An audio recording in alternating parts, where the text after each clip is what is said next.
Premier League ban could cost Chelsea, Sunderland, and Nottingham Forest millions.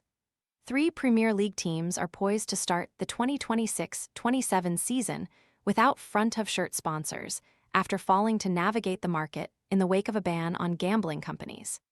It was way back in April 2023 when Premier League clubs agreed to get rid of gambling companies on the front of their shirts. And yet Chelsea, Sunderland, and Nottingham Forest have so far been unable to find a suitable replacement. Obscure gambling companies had become part of the furniture of elite football, delighted to pay millions for brand exposure, often in markets where gambling is illegal. Tired of spending forever chopping vegetables? This all-in-one prep tool dices and spiralizes ingredients directly into a handy container, helping make salads, sides, and meal prep faster and less messy. Want to get the best verified deal and see full details? Visit grabdeal.us/2 right now. Premier League sides were more than happy to accept their money, often worth double the offers from non-gambling companies, despite ethical concerns. After mounting pressure, including from the government, that came to an end this summer. 11 of the 20 teams in the Premier League last season had a gambling company emblazoned on their shirt. 3 of those were relegated, leaving 8 teams that needed to find a replacement this summer. 6 have been successful, but alongside Chelsea, who have had their own sponsor struggles in recent years, Sunderland and Forest look set to go sponsorless 22 days before the season kicks off. Inside the commercial teams of Premier League clubs, gambling sponsors had been viewed as too good to turn down. They paid more than other companies and wanted less in return, acting as a simple billboard to millions of viewers. While Aston Villa, Bournemouth, Brentford, Crystal Palace, Everton, and Fulham managed to secure new sponsors, likely on reduced rates, Sunderland and Forest have held out. Sean Connell, editor of The Sponsor, an independent sponsorship research and valuation publication, believes they have become victim of the most competitive and difficult sponsorship environment in Premier League history. In short, commercial teams have been forced to do more work for less reward. It's an incredibly competitive sponsorship market, he tells Mirror Football. The number of brands willing to put their hands in their pocket and stump up £5 to £15 to sponsor a Premier League club is already significantly reduced due to factors outside the sports landscape.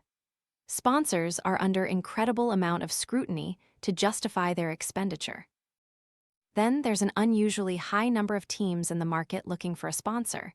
In a normal year, it might only be 1 or 2, but it was 11 this summer.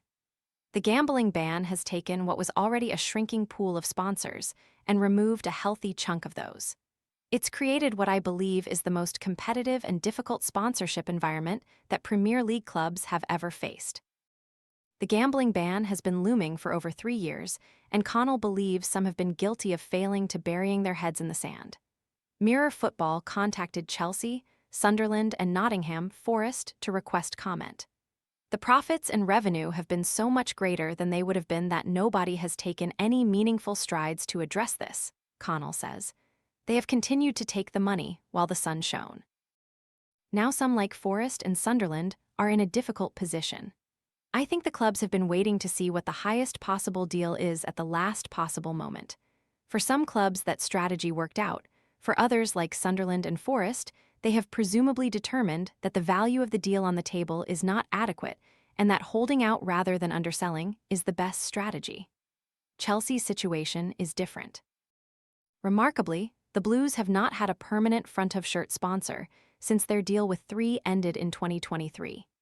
In February, they announced a front-of-shirt deal until the end of the season with AI technology company IFS, but are now once again sponsorless. It has been reported that Chelsea have been holding out for £65 per season for their front-of-shirt sponsorship. Yet their 10th place finish and failure to secure any European football next season appears to have damaged their chances. While the gambling ban has undoubtedly impacted the revenues of Premier League clubs, particularly those outside the elite, who have more pulling power, it is a landmark moment in the league. Research in 2023 found that betting logos appear up to 3,500 times during TV games, a troubling reality for vulnerable people and gambling addicts. Will Prochaska, director of the Coalition to End Gambling Ads, CEGA, said. Andy Burnham has said we should relegate gambling sponsorship of sport to the history books, and we agree. Fans will have little sympathy with clubs struggling to replace front-of-shirt gambling sponsors, and there's more than enough money in the game to ensure football can thrive without gambling revenues. Formula One cried foul that ending tobacco sponsorship would destroy the sport, but it's gone from strength to strength. Ridding football of its links to the gambling sector is an opportunity to turn a corner, not a burden. While gambling companies are still allowed on the sleeves of shirts in the Premier League, the gambling gold rush, when millions flowed into the game from obscure gambling entities operating via white label agreements with a company in the Isle of Man, are over. The results will be obvious come the first weekend of the season.